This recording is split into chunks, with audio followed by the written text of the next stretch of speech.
So நீங்கள் ஆஸ்திரேலியாவுக்கு குயிக்காகவும் ஈஸியாகவும் மைக்ரேட் பண்ணணும் அப்படின்னா நீங்கள் பண்ண வேண்டிய முதல் விஷயம், முதல் படியாக எது இருக்குன்னு பார்த்தீங்கன்னா இந்த ஸ்கில் அசஸ்மெண்ட் தாங்க.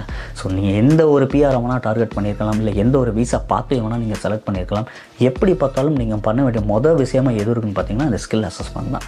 ஸோ இந்த ஸ்கில் அசஸ்மெண்ட்டை நீங்கள் சக்ஸஸ்ஃபுல்லாக கம்ப்ளீட் பண்ணி ஒரு பாசிட்டிவ் அவுட்கமோடு நீங்கள் வந்து ஒரு எக்ஸ்பிரஷன் ஆஃப் இன்ட்ரெஸ்ட் நீங்கள் சப்மிட் பண்ணுறீங்கன்னா உங்களுக்கு அதிக அளவில் வாய்ப்புகள் இருக்குங்க ஈஸியாகவும் குயிக்காகவும் ஆஸ்திரேலியாவுக்கு மைக்ரேட் பண்ணுறதுக்கு. ஸோ அந்த அளவுக்கு இந்த ஸ்கில் அசஸ்மெண்ட் ரொம்ப இம்பார்ட்டன்ட். அண்ட் அவ்வளோ இம்பார்ட்டண்டான ஒரு விஷயத்தை பற்றி நம்ம தெரிஞ்சுக்கிறதுல தப்பே இல்லை, கரெக்டுங்களா? ஸோ இன்றைக்கி இந்த வீடியோவில் தெளிவாக டீட்டெயிலாக நான் உங்களுக்கு சிஸ்டம்லேயே காமிக்கலான்னு இருக்கேன். ஸ்கில் அசஸ்மெண்ட்னா என்ன, முதல்ல உங்களுடைய இண்டஸ்ட்ரியில் இருக்கிற ஜாப் ஆக்குபேஷன் கோடை பற்றி நீங்கள் எப்படி தெரிஞ்சுக்கிறது, அதுக்குரிய ரெலவெண்ட் அசஸிங் பாடி யார், அங்கே அதுக்குரிய ப்ராசஸ் என்ன, அடுத்தடுத்து என்ன பண்ணணும் அப்படின்றது ஸ்டெப் பை ஸ்டெப் நான் உங்களுக்கு இந்த வீடியோ சொல்லலான்னு இருக்கேன்.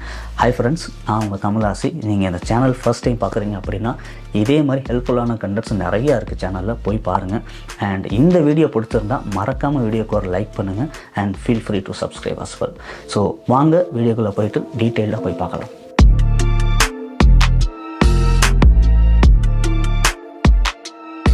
ஸோ நான் முன்னாடியே சொன்ன மாதிரி இப்போ சிஸ்டமில் தாங்க உட்காந்துருக்கேன். இந்த ஸ்கில் அசஸ்மெண்ட் வந்துட்டு ஃபுல் ப்ராசஸும் ஸ்டெப் பை ஸ்டெப்பாக எப்படி பண்ணணும், எங்கேருந்து ஆரம்பிக்கணும் அப்படின்னு உங்களுக்கு சொல்கிறேன், ஓகேங்களா? ஸோ த ஃபர்ஸ்ட் ஸ்டெப் பார்த்தீங்கன்னா நீங்கள் ஆஸ்திரேலியாவுக்கு மைக்ரேட் பண்ணணும்னு நினச்சிங்கன்னா அப்படின்னாலே ஸ்கில் அசஸ்மெண்ட் ஃபஸ்ட்டு பண்ணணும்னு நான் சொல்லியிருந்தேன். ஸோ அதுக்கு முன்னாடி என்ன அப்படின்னா, நீங்கள் எந்த ஒரு ஜாபில் மைண்ட் செட்டில் வச்சுருப்பீங்களா, இந்த ஒரு வேலைக்கு தான் ஆஸ்திரேலியா வரணும் அப்படின்னு சொல்லிட்டு அந்த ஜாப் ஆக்குபேஷன் வந்து இங்கே ஆஸ்திரேலியாவில் வந்து டிமாண்டில் இருக்குது அப்படின்னு முதல் பார்க்கணுங்க. அதை எப்படி பார்க்கணும் அப்படின்னா, இங்கே ஆஸ்திரேலியாவில் ஸ்கில்டு ஆக்குபேஷன் லிஸ்ட் அப்படின்னு சொல்லிட்டு எவ்ரி இயர் வந்து அவங்க அப்டேட் பண்ணுவாங்க. இந்தந்த ஸ்கில்ஸ்லாம் எங்களுக்கு தேவை அப்படின்னு சொல்லிட்டு அங்கே தான் போய் பார்க்கணும், ஓகேங்களா? ஸோ அதை எப்படி போய் பார்க்கணும் அப்படின்னா, ஸோ நீங்கள் வந்த உடனே வந்து கூகுளில் வந்துட்டு சும்மா ஒரு இது ஓப்பன் பண்ணுங்கள். கூகுள் ஓப்பன் பண்ணிவிட்டு ஆஸ்திரேலியா ஸ்கில்டு ஆக்குபேஷன் லிஸ்ட் அப்படின்னு சொல்லிட்டு போடுங்க கூகுளில், ஓகேங்களா? ஸோ கவர்மெண்ட் டிபார்ட்மெண்ட் வெப்சைட் நிறைய லிஸ்ட்டு வரும். அதில் நீங்கள் எது பார்க்கணும் அப்படின்னா skilled occupation list for immigration and citizenship போட்டு Australian department of home affairs அப்படின்னு சொல்லியிருக்கும். ஸோ இந்த லிங்க்கை நீங்கள் கிளிக் பண்ணிங்க அப்படின்னா இதில் டீட்டெயிலாக அவங்க போட்டிருப்பாங்க எந்தெந்த வீசா மூலமாக வரலாம், எந்தெந்த ஜாப் வந்துட்டு டிமாண்டில் இருக்குது அப்படின்னு சொல்லிட்டு, ஓகேங்களா? ஸோ இதுதான் skilled occupation list, eligible skilled occupation in Australia அப்படின்னு போட்டிருக்குங்களா? கீழே இந்த வீசாவுக்குரிய ரெக்யர்மெண்ட்ஸ்லாம் நீங்கள் மீட் பண்ணி இந்த ஆக்குபேஷன் லிஸ்ட்டில் நீங்கள் இருக்கீங்க அப்படின்னா you are eligible to come, இதான் அவங்க சொல்கிறாங்க சிம்பிளாக சொல்லணும்னா. ஸோ இதில் போயிட்டு நீங்கள் எந்த ஜாபுக்கு வரணும்னு ஒரு மைண்ட் செட்டில் வச்சுருப்பீங்கள. ஃபார் எக்ஸாம்பிள் ஐடி வேணாம், வேணாம், நிறைய பேர் வந்துட்டு சிம்பிளான இது தான் கேட்குறீங்க. ஸோ ஐடியில் இருக்கிறவங்க கண்டிப்பாக அவங்க பார்த்து தெரிஞ்சுப்பாங்கன்னு வச்சுக்கோங்களேன். ஸோ ஒரு காமன் மேன் அப்படின்னா நிறைய சப்ஸ்கிரைபர் கேட்குறது வந்து இந்த எலக்ட்ரீஷியன், ப்ளம்பர், நான் வந்துட்டு ஃபோட்டோகிராஃபராக இருக்கேன், இந்த மாதிரி தான் நீங்கள் நிறைய பேர் கேட்குறீங்க. ஸோ ஃபோட்டோகிராஃபரே போடுவோம்னு வச்சுக்கோங்களேன். ஒரு ஃபோட்டோகிராஃபரை நீங்கள் வரணும் அப்படின்னா நான் எக்ஸாம்பிளுக்கு சொல்கிறேன் எப்படி பண்ணணும் அப்படின்னு. ஸோ ஃபர்ஸ்ட் ஸ்டெப், நீங்கள் இந்த ஸ்கில்டு ஆக்குபேஷன் லிஸ்ட்டுக்கு வர்றீங்க, உங்களுடைய ஆக்குபேஷன் என்னவோ நீங்கள் அதை போடுறீங்க. ஃபோட்டோகிராஃபருக்கு வந்துட்டு இங்கே வந்துருச்சு பார்த்தீங்களா? ஸோ இவங்க லிஸ்ட்டில் இருக்குது, நீங்கள் வந்துட்டு அப்ளை பண்ணலாம் அஸ் அ ஃபோட்டோகிராஃபராக. அவங்களுக்கு என்னென்ன விசா நீங்கள் அப்ளை பண்ண எலிஜிபிலிட்டி இருக்குது அப்படின்னு பார்த்தீங்கன்னா 190 இது வந்து PR visa, 489 skilled regional visa and 482 இதுதான் வந்து நம்ம முன்னாடி வீடியோ பலதில் பார்த்துருக்கோம், how to get a job அப்படிங்கிற வீடியோ நான் போட்டுருவேன். நீங்கள் பார்க்கலன்னா நான் லிங்க் கொடுக்குறேன், நீங்களே போய் பாருங்கள். ஸோ இதுதான் வந்து அந்த விசா 48. ஸோ இந்த மாதிரி நிறைய விசாஸ் இருக்குது இந்த ஆக்குபேஷன் ஃபோட்டோகிராஃபருக்கு.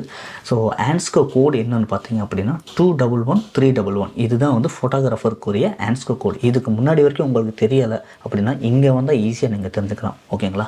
ஸோ இதில் இன்னொரு முக்கியமான விஷயம் என்ன அப்படின்னா, இந்த லிங்க்கை நீங்கள் கிளிக் பண்ணிங்கன்னா அவங்களே ஒரு சிம்பிளாக ஒரு டிஸ்கிரிப்ஷன் கொடுப்பாங்க. அஸ் அ ஃபோட்டோகிராஃபராக நீங்கள் இதெல்லாம் உங்களுக்கு தெரிஞ்சிருக்கணும், இதுதான் வந்து உங்களுடைய ஜாப், இதெல்லாம் வந்து ஆஸ்திரேலியன் ஸ்டாண்டர்டுக்கு நீங்கள் ஒர்க் பண்ணியிருக்கணும், இந்த எக்ஸ்பீரியன்ஸ் இருக்கணும், படிச்சிருக்கணும் அப்படின்னு சொல்லி தெளிவாக கொடுத்துருப்பாங்க. பாருங்கள், photographers operate still cameras to take photographs, சிம்பிளாக சொல்லியிருக்காங்களா ஒரு எக்ஸ்பிளனேஷன். அப்புறம் tasks include consulting with clients to determine objective of photographic assignments, studying requirements of assignment and selecting type of camera, film, filter and lighting. So ஃபோட்டோகிராஃபராக இருந்தீங்கன்னா உங்களுக்கு தெரியும் இது என்னென்ன அப்படின்னு, இதெல்லாம் நீங்கள் டே டு டே பண்ணுவீங்கன்னு நான் நினைக்கிறேன். ஸோ நீங்கள் என்ன பண்ணணும் அப்படின்னா இந்த டாஸ்க் யூஸ் பண்ணி நீங்கள் வந்து ஒரு ரெஸ்யூமே க்ரியேட் பண்ணலாங்க. நீங்கள் நிறைய பேர் வந்துட்டு ரெஸ்யூம் நீங்களே க்ரியேட் பண்ணிக்கோங்க ப்ரோ அப்படிலாம் கேட்குறீங்க. ஸோ நான் சொல்லியிருக்கேன் நீங்கள் தான் பண்ணணும் அப்படின்னு சொல்லிட்டு. ஸோ நீங்கள் இங்கே வரணும் அப்படின்னா ஒரு ரெஸ்யூம் கண்டிப்பாக க்ரியேட் பண்ணணும் இல்லைங்களா? ஸோ நீங்கள் எந்த ஜாபுக்கு வரீங்களோ அந்த ஜாபுக்கு என்ன எக்ஸ்பெக்டேஷன் தெரிஞ்சுக்கணும் அப்படின்னா நீங்கள் இங்கே வந்து இதை தெரிஞ்சுக்கலாங்க. இதெல்லாம் வந்துட்டு நீங்கள் you have to make sure you have all this information in your resume. ஓகேங்களா? இது ஒரு போனஸ் டிப்பு. ஸோ நீங்கள் வந்தீங்க அப்படின்னா ஆன்சர் கோடு கிளிக் பண்ணால் ஃபர்தர் டீட்டெயில் நீங்கள் தெரிஞ்சுக்கலாம். இந்தந்த விசா நீங்கள் எலிஜிபிள். அஸ் அ ஃபோட்டோகிராஃபராக நீங்கள் என்ன ஸ்கில் அசஸ்மெண்ட் பண்ணணும் அப்படின்னா இந்த வெட் அசஸ் அப்படின்னு ஒன்று இருக்கா, இதுதான் வந்து இதை நீங்கள் கிளிக் பண்ணிங்கன்னா அவங்களே வந்துட்டு இங்கே லிங்க் கொடுப்பாங்க. ஸோ இதை நம்ம கிளிக் பண்ணோம் அப்படின்னா அந்த அசஸிங் பாடி, ஸ்கில் அசஸிங் பாடி அவங்க வெப்சைட்டுக்கே போகும், வெட் அசஸ் அப்படின்னு சொல்லிட்டு. இங்கே வந்தீங்க அப்படின்னா அவங்களுக்கு தெளிவாக வந்துட்டு ஃபுல் இன்ஃபர்மேஷன் கொடுத்துருப்பாங்க. உங்களுக்கு இங்கே ஃபுல் இன்ஃபர்மேஷன் கிடைக்கும். லைக் என்ன ஃபீஸு, அசஸ்மெண்ட் ப்ராசஸ் என்னென்ன டாக்குமெண்ட்ஸ் உங்கள் வேலை, ரெக்கேர்ட் டாக்குமெண்ட்ஸ் எல்லாமே அவங்க தெளிவாக கொடுத்துருப்பாங்க. ஓகேங்களா? இதில் போனீங்கன்னா ஸ்கில் அசஸ்மெண்ட் ஃபார் மைக்ரேஷன் அதான் இங்கே இருக்குதுன்னு நினைக்கிறேன். ஃபுல் டீட்டெயில்ஸும் இங்கே இருக்குங்க. அண்ட் இதிலே வந்து அப்ளிகண்ட் கைட்லைன்ஸ்னு ஒரு டாக்குமெண்ட்டும் அவங்க கொடுப்பாங்க. அதை நீங்கள் டவுன்லோட் பண்ணி பொறுமையாக படித்து பார்த்து என்ன டாக்குமெண்ட்ஸ் வேணும், டாக்குமெண்ட்ஸ்லாம் தமிழில் இருந்ததுன்னா அதை இங்கிலீஷில் ட்ரான்ஸ்லேட் பண்ண சொல்லியிருப்பாங்க. அது எப்படி பண்ணுறது, என்ன டாக்குமெண்ட் ஃபார்மெட்டில் நீங்கள் அப்லோட் பண்ண, பிடிஎஃபா டாக்குமெண்ட்ஸா, இந்த மாதிரி என்ன மாதிரி நீங்கள் கொடுக்கணும், அதை ஃபுல்லாகவே கொடுத்துருப்பாங்க. ஓகேங்களா? இப்படி தான் நீங்கள் வந்து ஒரு ஆக்குபேஷன் நீங்கள் வந்து பார்க்கணும். ஸோ எக்ஸாம்பிள் இது வந்து ஃபோட்டோகிராஃபருக்கு வெட் அசஸ். ஓகேங்களா? அத்தாரிட்டிங் அசஸ், வெட் அசஸ் இது வந்து எல்லாருக்குமே இருக்காது. ஃபார் எக்ஸாம்பிள் நம்ம இன்னொரு சப்சிடி கேட்ட மாதிரி எலக்ட்ரிக்கல் அப்படின்னு போடுவோம். எலக்ட்ரிக்கல்னால் எலக்ட்ரிஷியன் தான். ஓகே, எலக்ட்ரிஷியன் அப்படின்னு போடுவோம். இதில் போனீங்கன்னா automotive electrician general, electrician special கிளாஸா? ஓகே, உங்களுக்கு தெரியும்னு நினைக்கிறேன். நமக்கு இந்த எலக்ட்ரிஷியன் ஜென்ரலாக எலக்ட்ரிஷியன் அப்படின்னு ஒன்று இருக்குது. ஓகேங்களா? அதில் பார்த்தோம் அப்படின்னா ஆன்ஸ்கோ கோட் 341111 அப்படின்னு போட்டிருக்கு. அண்ட் இந்தந்த விசாஸ்லாம் வந்து எலிஜிபிள், எல்லா விசாவும் நீங்கள் அப்ளை பண்ணலாம், எலிஜிபிள் உங்களுக்கு. அண்ட் உங்களுடைய அசஸிங் பாடி பார்த்திங்க அப்படின்னா டிஆர்ஏ. ஓகேங்களா? இதை நீங்கள் கிளிக் பண்ணிங்கன்னா அவங்களே லிங்க் கொடுப்பாங்க. அந்த லிங்க்லேயே நீங்கள் போனீங்க அப்படின்னா அந்த ஸ்கில் அசஸிங் பாடி ஓப்பன் ஆகும். ஓகேங்களா? ஸோ இதில் போனீங்க அப்படின்னா நிறையா இருக்குது. ஸ்டார்ட் யுவர் அசஸ்மெண்ட் நாவ், இந்தந்த ப்ரோக்ராம்லாம் நாங்கள் பண்ணுறோம் அப்படின்னு சொல்லி போட்டிருக்கு. எனக்கு தெரிஞ்ச ஸ்கில் அசஸ்மெண்ட்டுக்கு தான் இப்போ போயிருக்குன்னு நினைக்கிறேன், நம்ம ஹோம் அஃபேர்ஸ்லேருந்து வந்தனால. ஸோ அப்படி இல்லைன்னா நீங்கள் இங்கே வரலாம். மைக்ரேஷன் ஸ்கில் அசஸ்மெண்ட்ஸ் வந்துட்டு போட்டிருக்காங்க பாருங்கள். என்ன எலிஜிபிலிட்டி, பிஃபோர் யூ அப்ளை பண்ணுறதுக்கு முன்னாடி நீங்கள் என்ன தெரிஞ்சுக்கணும், அதை நான் சொன்னேன் பார்த்தீங்கன்னா முன்னாடியே. Before you apply you must first read the MSA applicant guidelines. So இந்த கைட்லைன்ஸ் ஓப்பன் பண்ணிங்கன்னா டாக்குமெண்ட்டாகவும் ஓப்பன் பண்ணலாம், பிடிஎஃபாகவும் ஓப்பன் பண்ணலாம். ஸோ ஐ திங்க் பிடிஎஃபில் அவங்க ஃபுல்லாகவே தெளிவாக போட்டிருப்பாங்கன்னு நினைக்கிறேன், என்னென்ன தெரியணும் அப்படின்னு சொல்லிட்டு. ஸோ இங்கே போனோம் அப்படின்னா ஃபுல் பேக்ரவுண்ட் ஆஃப் இன்ஃபர்மேஷன் கொடுக்குறாங்க. ப்ரோக்ராமோட அப்ஜெக்டிவ் என்ன அப்படின்னு போட்டிருக்காங்க. கைட்லைன்ஸ் நீங்கள் படிங்கன்னு இருக்காங்க. ஹவு டு அப்ளைன்னு சொல்லிட்டு அவங்களே ப்ராசஸும் சொல்லியிருக்காங்க. Complete online registration, qualification and எம்ப்ளாய்மெண்ட்க்குரிய எவிடன்ஸ்லாம், டாக்குமெண்ட்ஸ்லாம் அப்லோட் பண்ண சொல்கிறாங்க. தென் அவங்க ரிவ்யூ பண்ணிவிட்டு நீங்கள் சப்மிட் பண்ண, இதுதான் வந்து அப்ளிகேஷன் ப்ராசஸ். நீங்கள் பண்ணதுக்கப்புறம் அவங்க வந்துட்டு 10 to 12 வீக்ஸ் டைம் எடுத்து அதை அசஸ் பண்ணி சொல்லுவாங்க. ஸோ இதில் போனீங்கன்னா நிறைய இன்ஃபர்மேஷன் இருக்குங்க. என்னென்ன டாக்குமெண்ட்ஸ் கொடுக்கணும், என்ன குவாலிஃபிகேஷன் டாக்குமெண்ட், எக்ஸ்பீரியன்ஸ் டாக்குமெண்ட் எல்லாமே தெளிவாக போட்டிருக்கும். ஸோ நல்ல டைம் ஸ்பெண்ட் பண்ணி அதை படிங்க. ஓகேங்களா? ஸோ போனீங்க ஐ திங்க் உள்ளே இருந்த அதே இன்ஃபர்மேஷன் தான் இருக்குது. ப்ரோக்ராம் இன்ஃபர்மேஷன், ப்ரோக்ராம் அப்ஜெக்டிவ், அப்புறம் applicant guidelines, how to apply, இதே ப்ராசஸ் தான் உள்ளே இருந்தது. ஸோ அப்ளிகண்ட் கைட்லைன்ஸ் நீங்கள் டவுன்லோட் பண்ணிங்கனாலே ஃபுல் இன்ஃபர்மேஷன் இருக்கும். ஓகேங்களா?